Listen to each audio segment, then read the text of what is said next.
Hello students, आज हम discuss करेंगे about chapter money and credit. Money क्या है? मनी को हम बोलते हैं पैसा। मतलब आज हम मार्केट जाते हैं तो हम क्या करते हैं, पैसा देकर और कोई भी चीज़ खरीद लेते हैं। उसी मनी के बारे में हम डिस्कस करेंगे। मनी क्या है बेटा? Is a medium of exchange. क्या है मनी? Medium of exchange. आज हमें कोई भी वस्तु लेनी होती है तो हम उसे एक्सचेंज की मीडियम की तरह यूज़ करते हैं। यदि हमें बाज़ार से वीट लेकर आनी है तो हम पैसा लेकर जाते हैं और वीट लेकर आते हैं। तो हम ये पढ़ेंगे इस चैप्टर में कि मनी को मीडियम ऑफ एक्सचेंज क्यों कहा गया है। दूसरा हम डिस्कस करेंगे क्रेडिट के बारे में। क्रेडिट का मतलब होता है उधार, यानी कि किसी से भी क्रेडिट लो, चाहे हम बैंक से पैसा लेते हैं वो भी क्रेडिट होता है, हम किसी फ्रेंड से पैसा लेते हैं वो भी क्रेडिट होता है। इस चैप्टर में हम 2 types of sources of credit की बात करेंगे। सोर्सेज ऑफ क्रेडिट हैं वो कितने हैं? 2 टाइप्स के होते हैं। एक तो होता है फॉर्मल सोर्स ऑफ क्रेडिट और दूसरा होता है इनफॉर्मल सोर्स ऑफ क्रेडिट। तो हम इन दोनों सोर्सेज ऑफ क्रेडिट है उसके बारे में आज इस चैप्टर में पढ़ेंगे। ठीक है बेटा? तो अभी उसको पढ़ने से पहले मैं आपसे डिस्कस करना चाहूँगी कुछ कॉन्सेप्ट हैं। जैसे सबसे इम्पोर्टेंट कॉन्सेप्ट है इस चैप्टर का, वो है बार्टर सिस्टम ऑफ एक्सचेंज। कौन सा कॉन्सेप्ट है? Barter system of exchange. Barter system का मतलब समझते हो बेटा? बहुत पुराने समय से ये टर्म चली आ रही है। आपने 6th, 7th, 8th में भी पढ़ा था बार्टर सिस्टम ऑफ एक्सचेंज के बारे में। बार्टर सिस्टम ऑफ एक्सचेंज का मतलब होता है goods are exchange with goods. Goods are exchanged with goods, मतलब वस्तुओं के बदले में वस्तुओं को एक्सचेंज करना। मतलब पहले समय में क्या होता था, हमारे पास पेपर नोट्स नहीं थे, करेंसी नहीं थी, हम क्या करते थे, हम वस्तुओं के बदले में वस्तुओं का आदान प्रदान करते थे। जैसे सपोज करिए कि एक शू मैन्युफैक्चरर है, उसने शूज़ हैं वो बनाए हैं, मैन्युफैक्चर किए हैं, उसको चाहिए क्या? वीट चाहिए। तो वो हमेशा ऐसे बंदे की तलाश करता था जिसको वीट तो बेचनी है, मतलब वो फार्मर हो और उसको क्या खरीदना है बदले में? शूज़।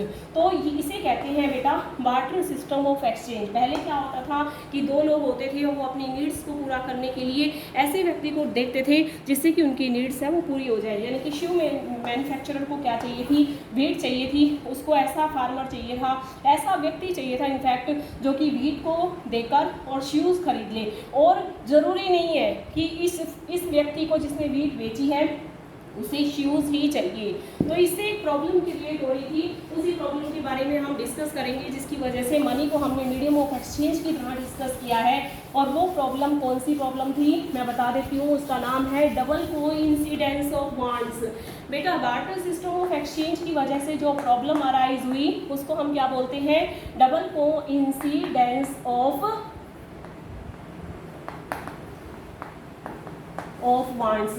मतलब हमें डबल कोइंसिडेंस ऑफ वांट्स का मतलब ये होता है कि हमें कोइंसिडेंटली एक ऐसा व्यक्ति चाहिए था जो वीट बेचना चाहता है, शूज़ खरीदना चाहता है। तो ये तो डबल कोइंसिडेंस ऑफ वांट्स होगी। तो ये प्रॉब्लम अराइज हुई, इसीलिए मनी को मीडियम ऑफ एक्सचेंज की तरह यूज़ किया जाने लगा। आज हम मीडियम ऑफ एक्सचेंज की तरह किसे यूज़ करते हैं? मनी को यूज़ करते हैं। मनी को क्यों यूज़ करते हैं? Because it is authorised by government of India. Government of India ने मनी को क्या किया है? ऑथोराइज किया है कि इसे हम क्या कर सकते हैं? मीडियम ऑफ एक्सचेंज की तरह यूज़ कर सकते हैं। और आपको पता है कि मनी को कौन इशू करता है? On behalf of government of India, reserve bank of India. Reserve bank of India issue currency on behalf of government of India. मेरी बात समझ आई कि रिजर्व बैंक ऑफ इंडिया क्या करता है?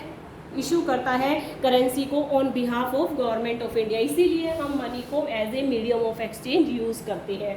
आपको पता है रिजर्व बैंक ऑफ इंडिया और क्या करता है? रिजर्व बैंक ऑफ इंडिया क्या करता है? सभी बैंकों को सुपरवाइज करने का काम भी करता है।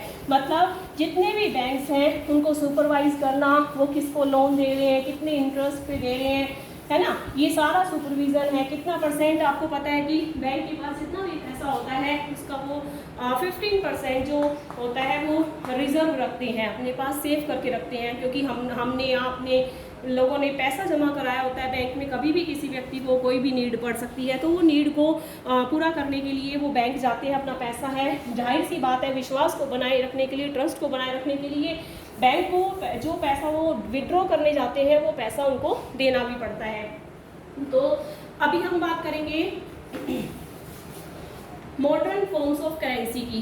ठीक है, हमने अभी क्या पढ़ा है कि बार्टर सिस्टम ऑफ एक्सचेंज है, इसका मतलब होता है goods are exchange with goods. फिर हमने ये पढ़ा है कि बार्टर सिस्टम ऑफ एक्सचेंज की वजह से जो प्रॉब्लम आती है वो होती है डबल कोइंसिडेंस ऑफ बॉन्ड्स की प्रॉब्लम होती है।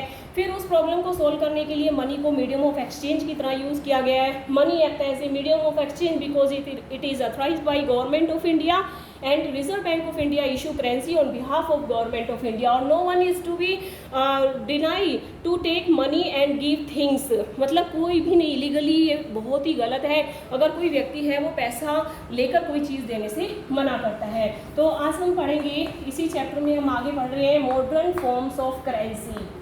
मॉडर्न फॉर्म ऑफ करेंसी, पहले क्या होता था, गोल्ड के, सिल्वर के, गोल्ड के कॉइन्स चलते थे, सिल्वर के कॉइन्स चले, कॉपर के कॉइन्स चले, पर आज हम बात करेंगे मॉडर्न फॉर्म्स ऑफ करेंसी की। तो हम ये कह सकते हैं कि आज हम पेपर नोट्स का प्रयोग करते हैं। पेपर नोट्स यानी कि आपके पास जो पैसे हैं, पेपर नोट्स हैं, वो हम as a modern forms of currency use कर रहे हैं। कॉइन्स भी हमारी मॉडर्न फॉर्म्स ऑफ करेंसी है। और एक और है मॉडर्न फॉर्म्स ऑफ करेंसी, वो है प्लास्टिक मनी। प्लास्टिक मनी का मतलब समझते हो आप, जो debit card, credit card use करते हो ATM में जाकर, वो है प्लास्टिक मनी। ठीक है बेटा, तो ये है मॉडर्न फॉर्म्स ऑफ करेंसी।